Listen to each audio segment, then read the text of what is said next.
Hello and welcome to my YouTube video podcast.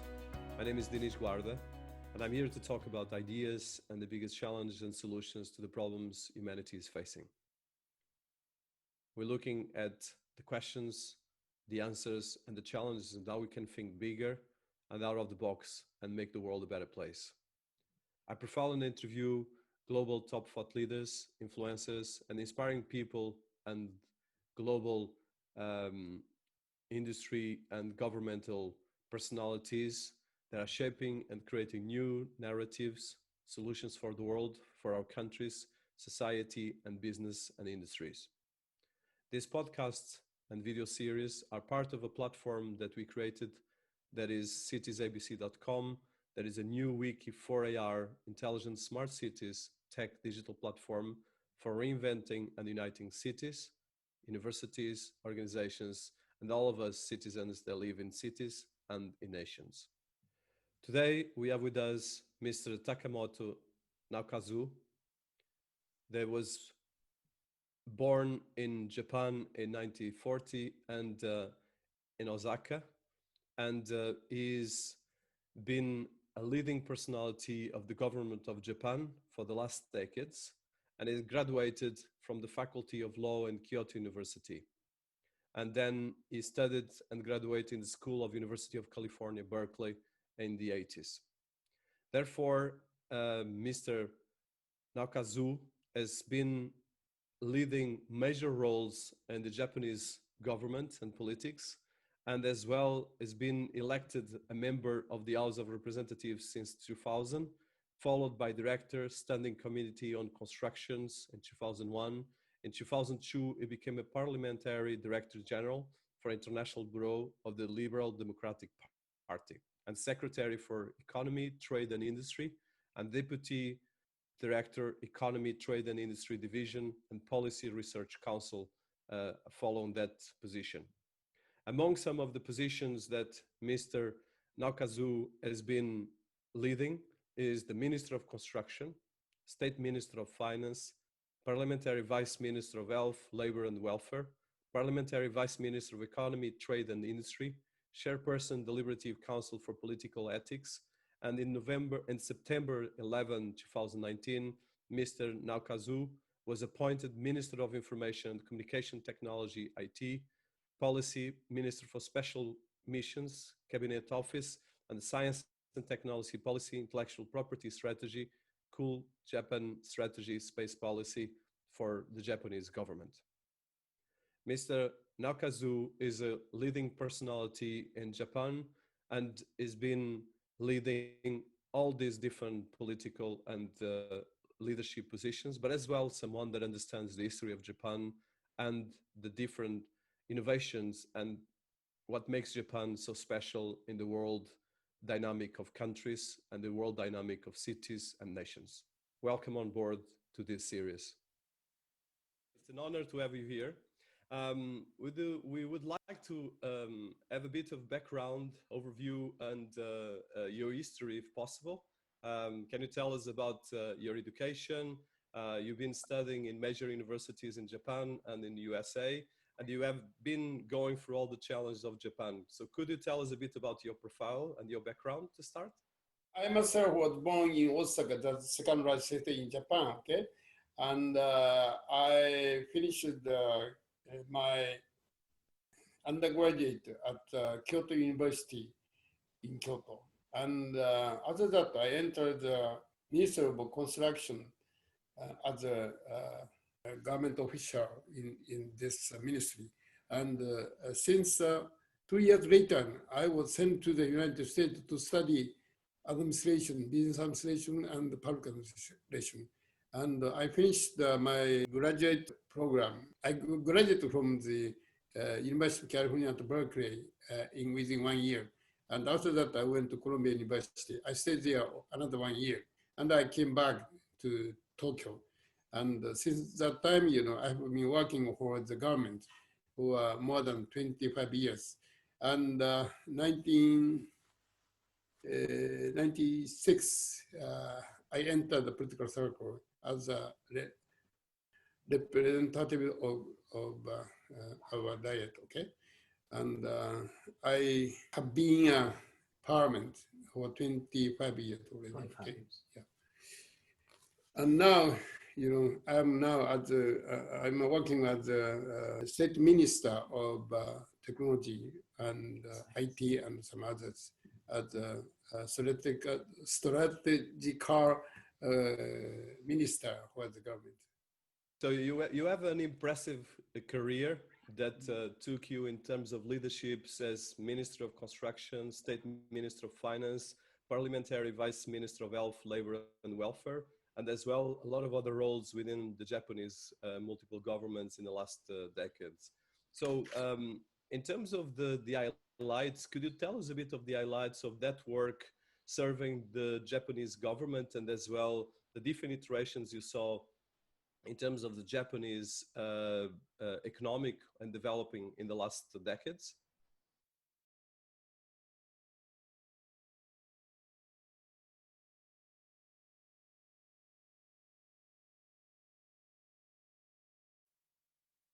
I myself have studied many things compared with our country, with the United States. And anyhow, the United States, as far as the area is concerned, is 25 times of Japan mainland. Therefore, truly big country. But however, at the university when I entered for the first time in California, everything is so new. Just like a future society of that time. And after finishing this university, I went to the East Coast. The East Coast is very similar to the Tokyo life. So we could compare it very clearly the present world and the future world. And therefore, as I come back to Japan, I entered the political circle, and the truth is, until 20 years ago, our GDP is composed of the 70% of the world GDP, okay? And the United States, 25 or so at the time. But now, only the 6 or 7% became very close, very, very small, very small. Nevertheless, we positioned number 3, but sooner or later, the India will come up and some other big country will come up upon us, okay? But anyhow, as you know, our country don't have natural resources at all. Therefore, the only important thing is how to elevate scientists in our country, okay? And this sense, we have to pay a much more attention to make a profit, make an effort to evaluate the scientists to a much higher point, okay? For example, some scientists in our universities, get a patent in some sphere, okay? And the price for this patent is less than 20% compared with the United States. In those situations, the most brilliant scientists will go to the United States to get money. It's a very serious problem. And what's more, one pharmaceutical company was sued from the very famous philosopher who got a Nobel Prize. And the share of his profit is only less than 1%. 99% go to the pharmaceutical company. Unbelievable. This is the reality. Therefore, we have to change our business practice.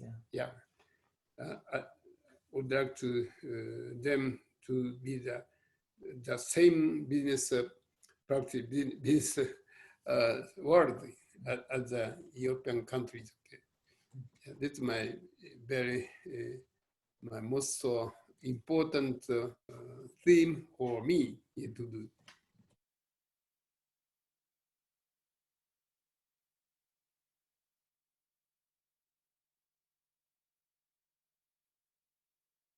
My last question is Yeah. related with that.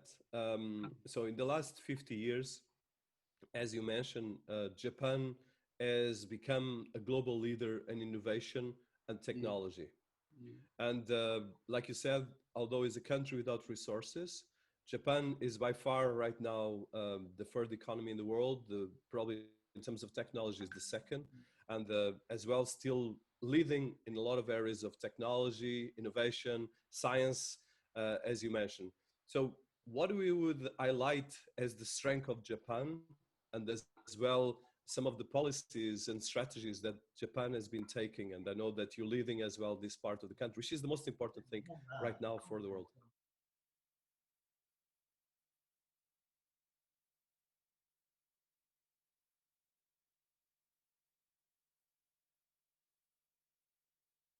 I think, judging from my own experience in childhood and in the university or some other education institute, I think, the some point is we paid a great effort to educate the younger people for the science and technology. Yeah, 1960 to 65 or 70, at that time, Mr. Kishi, the grandfather of Abe Prime Minister, and he put a strong effort in education the people for the technology, science, and this is the most important factor why our country can keep this kind of position in the world. Yeah, we are very good at making small one like Sony, and we are very good at making some producing machine or some other thing. You know, these No, it's science and technology. Our government paid much more attention to developing science and technology so far.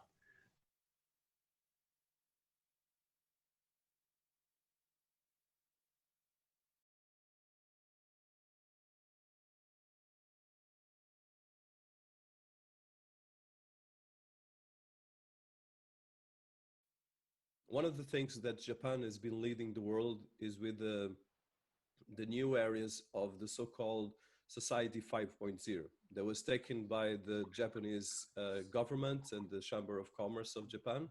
And this is kind of very revolutionary in the idea of creating a human-centered society, and I'm quoting your government words, human-centered society that balance economical advances with the resolution of social problems by a system that highly integrates cyberspace and physical space.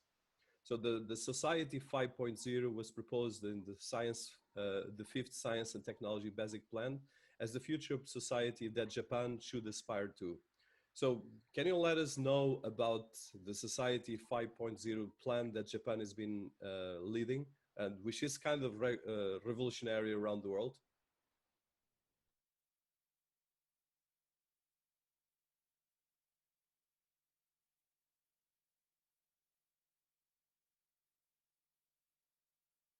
We want to become a leading country in society 5.0 or the 5.6. But we have to pay much, much more attention, effort to do so. It's, the United States and some other countries are advanced compared with our technology. Therefore, we have to concentrate in how to developing those spheres. And instead of doing, uh, our government, we made up a moonshot program. Within 10 years, we have to do something. Some of them are very marvelous dream. And among the 25 proposals, we have selected only six items, and plus only one. It's from medical sphere. Therefore, in total, seven dreams we have. Therefore, from now on, maybe it will take 10 years, and we investing so much money in those spheres. One of them is that, we have to live up to our over the 100 years old. How to do that? It's a most important theme for us, we asked not only the university, but also some other institute scientists give up a good idea. Anyhow, in the far future, we can attain this project. This is the moonshot program.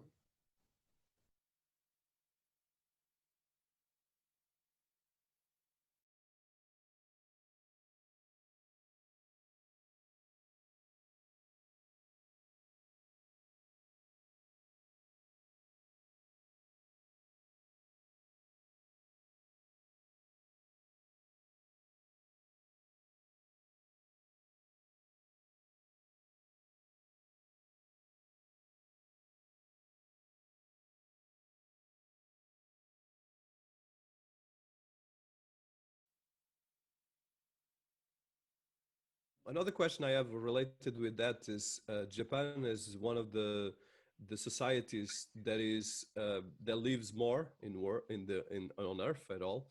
So it has the biggest life extension, and it has as well one of the biggest life balance societies in the world. And even with the challenge like the earthquake, it's been actually thriving through a lot of innovation and through a lot of making a bridge between the tradition and the modernity and all the innovation of technology. I would like to hear your vision because you've been as well going through a lot of the challenges and changes of Japan, but you are part of that. And that's one of the things I love about the Japanese culture, this balance between tradition and future, and as well technology and innovation.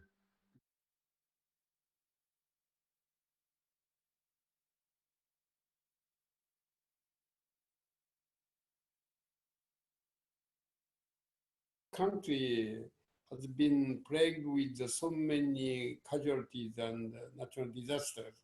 We have been conquering those handicaps. So in so doing, we get some other kind of technology to communicate with so many people in the society without saying anything. It's not a digital way, but the analog way of life. I think we are very excellent in doing such kind of thing. Because of that, in developing 5.0 or 6.0 technology, we are a little bit delayed in exploring those kinds of software. Digital society is communicated to every person, to any person in the world. But analog ways, only the people we can communicate by doing something. Anyhow, it's a kind of a challenge, and I think now we are very suffering from the coronavirus, and we can conquer this one. Right now, the death rate of coronavirus is very slow, only the 3% or so. It's like in case of the European country, Italy, the more than 10% was death rate.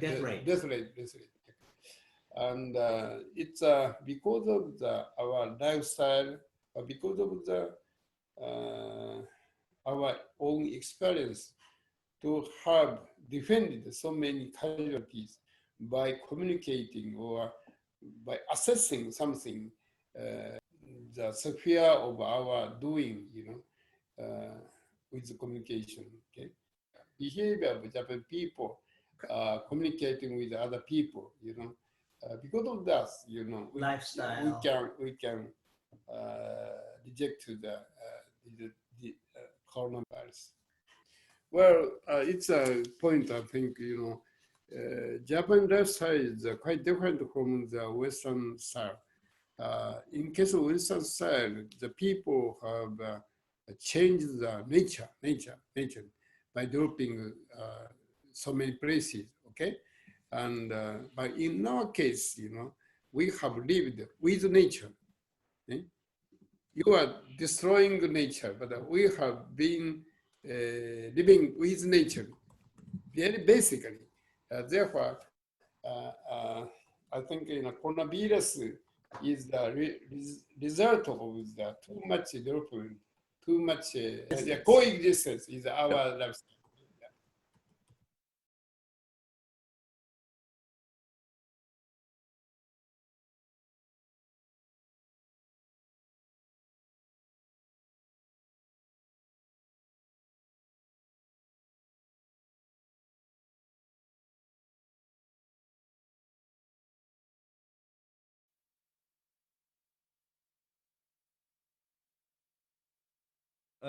On the coronavirus in particular, like you said, Japan was one of the countries that managed better COVID-19, but COVID-19 has been accelerating digital transformation in most of the countries worldwide. So a lot of the countries right now have to advance with more digital interactions, even governments in particular, because of course people have right now issues with social distance and things like that.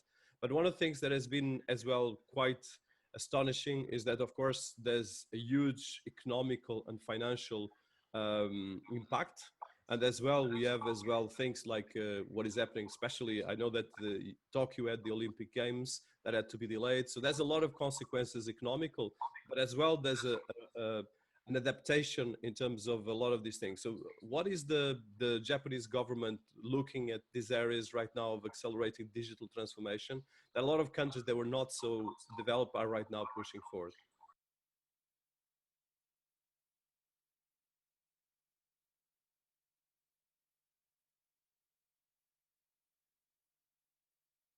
Although the coronavirus is a kind of disaster, however, it's a kind of a good chance for transformation, digital transformation including, okay?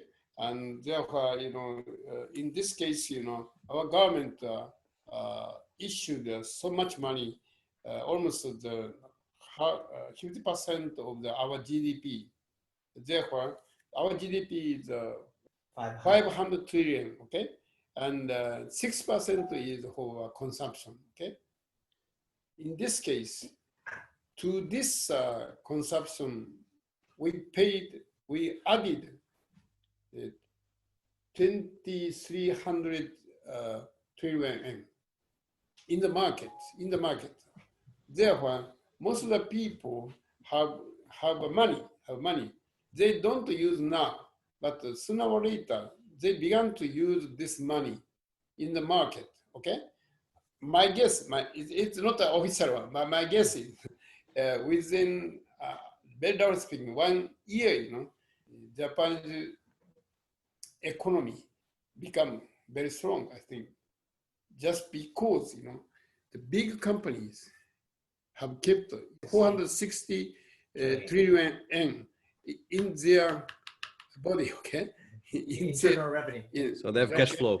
Yeah. Okay? They keep the huge money, okay? They still kept the money. What's more, the stock market is not coming down. They keep the same status, okay? Therefore, the big company don't damage so much, not at all. The only people who have damaged from coronavirus is the small size company, only a small size company, or for example, restaurant or event or some other thing. But big company don't damage at all. Therefore, people are saying a very pessimistic opinion at all every day. However, to tell the truth, within 1 year, we can revive. Yeah, this is my own idea. Yeah. Yes. Also, before that, we are not sure about the Olympic Games next year, but the decision will be within this year. Okay? Some other thing, we are worrying about, we have. However, the very mainstream of the economy is not pessimistic, I think, for me.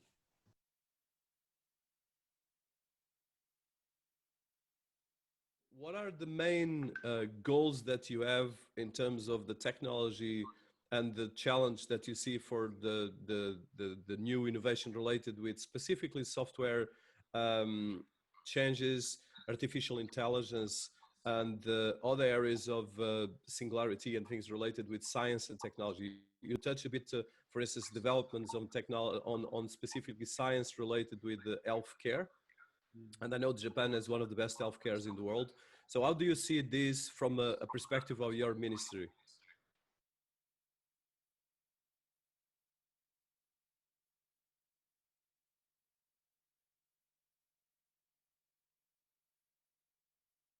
Well, to tell the truth, 90 people since the beginning of this century, 90 people, 90 Japan people have get the Nobel Prize.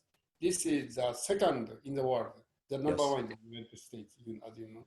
And the neighbor countries, China, only one person. And in Korea, nothing, something like that. Therefore, the level of our technology is very, very much advanced. However, we have to keep this situation for the future.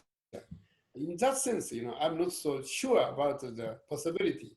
Therefore, on this occasion, we have to change our society to the society which respect the science and the technology by paying so much money to the scientists or something like that. It's a most important thing, for me to do. Therefore, within this budget year, we have get so much money for elevating those scientists who are making research in the university or so. He can get much more money, much more fee or development fee, budget. Hopefully the double size or 3 times, In so doing, we can level with the European country, especially the United States.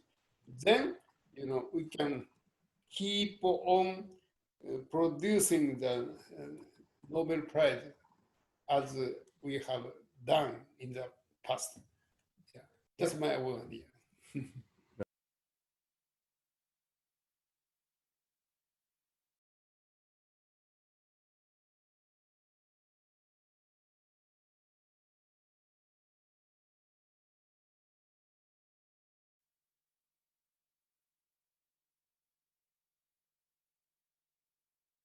So in terms of healthcare, so Japan is a leading country worldwide in terms of healthcare because of its lifestyle, the food, but as well in terms of longevity of the population. So this is something that Japan is still leading in the world. I think Japan is the country that has more people with over 100 years in the planet. So, and as well, like you said, this is one of the countries with more novels of science and novels of multiple novels. So in terms of your work in terms of science and innovation, um, is there any areas where Japan is working international to expand some of this work in terms of research, especially in the areas of healthcare, wellness, and lifestyle? Is there anything planned for the present and the future in terms of your government aligned with the Society 5.0?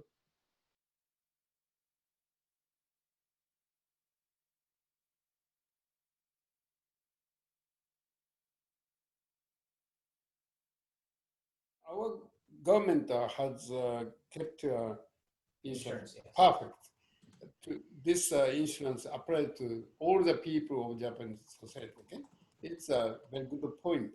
And for my own experience, my mother lived up to 104, and my aunt lived to 101 year old.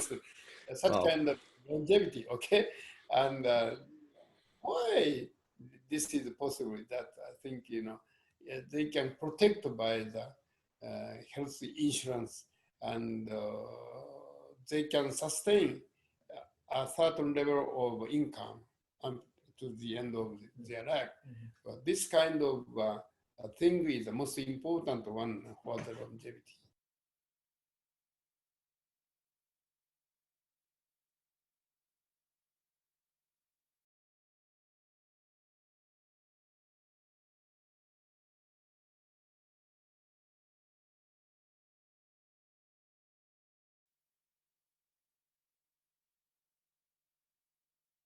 So Japan has some of the most advanced cities in the world.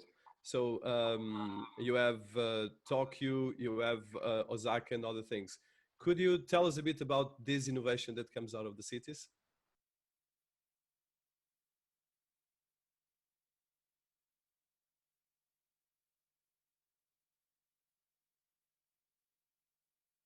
We have designated, okay?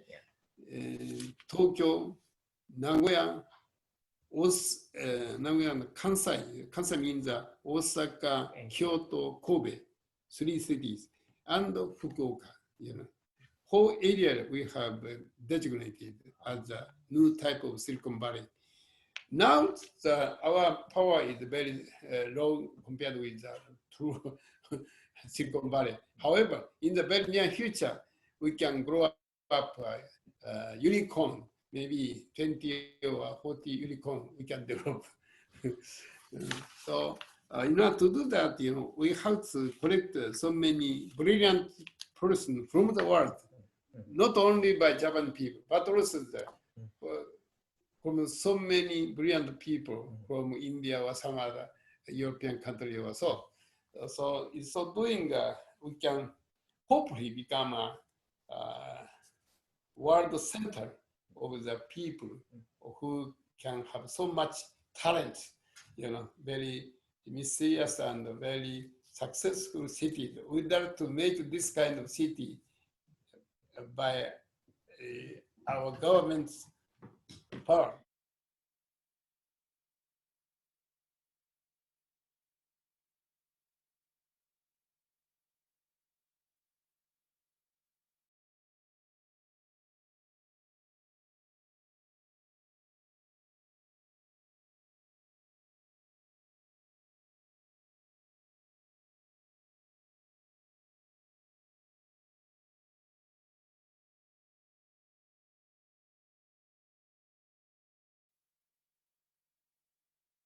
So in terms of history, and I think it's something I love the history of Japan. So Japan is a country that, like you said, in 2,000 years, kept this autonomy and its borders and its identity.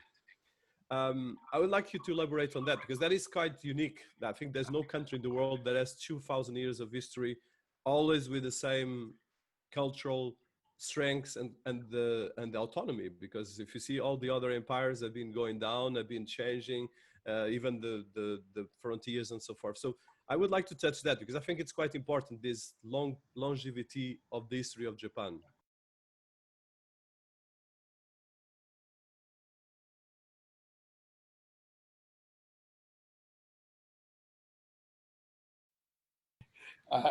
One point for that is that we are surrounded by the sea, not the great continent, yeah, not a part of a continent. In so doing, you know, we can defend our peace. We can defend our country. That's one thing, I think. Second reason is that, you know, our nation is one nation, one nation. And that's the most important thing, I think. The same thing we have to share evenly with other people. But in case of the continent country, okay, some very small country were conquered by the big power and they lost everything. We have not experienced such kind of thing. Therefore, when we say something, always we are thinking of the response of those people, how he feels this thing was like that, you know. This kind of custom of our behavior is another reason why we have kept 20,000 years of history.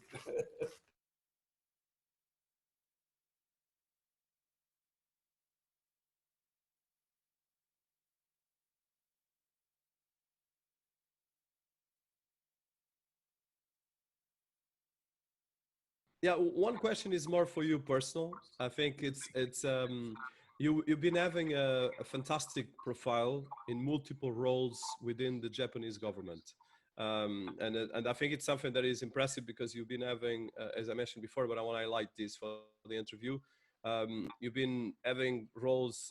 I'll just go through the ministries, the different Ministry of Construction, Minister of Finance, Vice Minister for Health, Labor and Welfare, and Vice Minister of Economy, Trade and Industry. So you actually touch all the different areas of Japanese society and actually Japanese government. So at the moment, and with all this experience, what would be the advice you give to the young populations in Japan and elsewhere in the world in terms of the relationships that you see within society and within Japan in particular?